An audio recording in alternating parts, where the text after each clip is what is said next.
السلام عليكم.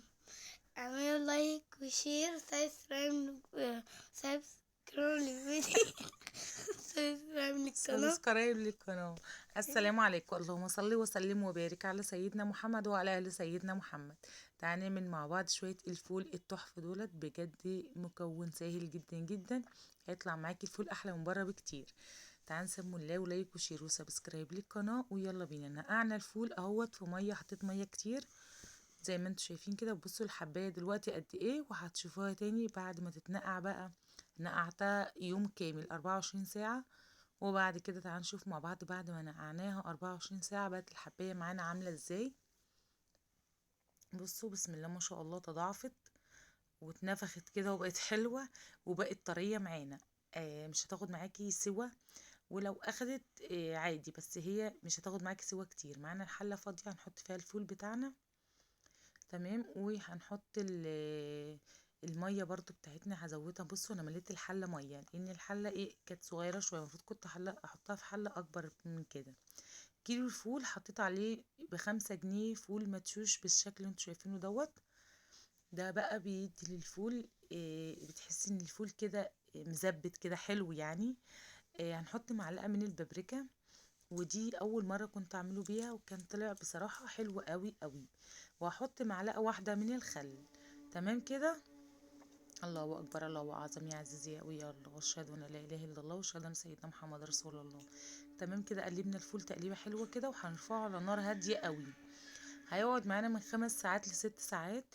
حبة ازيد سيبيه، يعني لو طول يعني ما طولش خالص كده معانا. كده بقاله حوالي 4 ساعات. بصوا المية بتاعته نشفت، بس لونه شايفينه عامل ازاي. بدأ بقى يفتح معانا كده ويظبط حاله.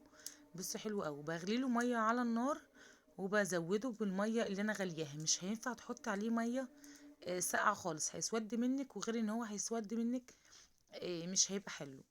لكن هنا بصوا اهو غليت له ميه وحطيته حلو قوي. كمان لما بتطفي عليه بيشرب كده من الميه، اللي هي لو انت شايفه الميه كده كتيره هطفي عليه هيشرب من الميه بتاعته وهيبقى حلو قوي معانا مزبد وجميل جدا جدا. شايفين لونه حلو ازاي، والحبايه لونها فاتح وجميله جدا. هنغرف شويه وتعالى نجهزه مع بعض تجهيزه بسيطه قوي قوي. اهو غرفنا طبق كده بعد ما هدي بقى كده وبقى يعني برد خالص. اهو بصوا بقى مزبد وحلو ازاي ولونه حلو بالشكل اللي انتوا شايفينه دوت. تمام. الفول المدشوش كمان بيديله تسبيده حلوه قوي قوي، بيخلي الحبايه كمان حلوه يعني. تحس ان حواليها كده الغلاف بتاعها اللي هو الكريم الحلو ده.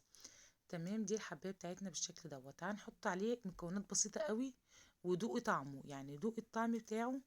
والمكونات بسيطه. لما تروحي عند الراجل تجيبي الفول، جيبي الحبايه الفاتحه، ما تجيبيش الحبايه الغامقه. هتطلع معاكي كمان حلوه، وتكون حبايه اللي هي البلدي اللي هي الفاتحه الكبيره شويه دي.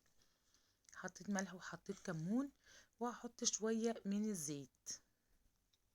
يعني هديله تقليبه كده وهنزل بشويه كده من الزيت. اهي بهاراتنا بسيطه خالص، ملح وكمون وشويه زيت بس. بجد هتاكلي احلى طبق فول، طعمه خطير واللون بتاعه بجد حلو جدا وبيتكلم عنه. عايزه بقى تزوديه شويه، عايزه تعملي فول بقى بصلصه، تعملي فول بالبيض، اللي انت عاوزاه. انا هنعمل ان شاء الله كده طبق فول بالبيض حلو قوي، وهنزله لكم وتشوفوا طعمه وجماله من الفول دوت. بجد خطير، جربوه ان شاء الله يطلع معاكم حلو قوي قوي. بصوا شكله عامل ازاي ولونه بجد حلو قوي، بيتاكل حاف كده. يعني لو انتي عامله دايت ولا حاجه حطي ملح وكمون عليه وكليه بالشكل اللي انتوا شايفينه ده. ما تحطيش زيت، هيطلع معاكي خطير. يا رب الفيديو يعجبكم وتكونوا استفدتوا منه وتجربوا طريقه الفول دي وتوفر معاكم كتير جدا جدا. انا عملت حله الفول دي، عملت معايا 10 اكياس فول وحطيتهم في الفريزر. صورت لكم منهم حوالي 6 والباقي شلته. تمام.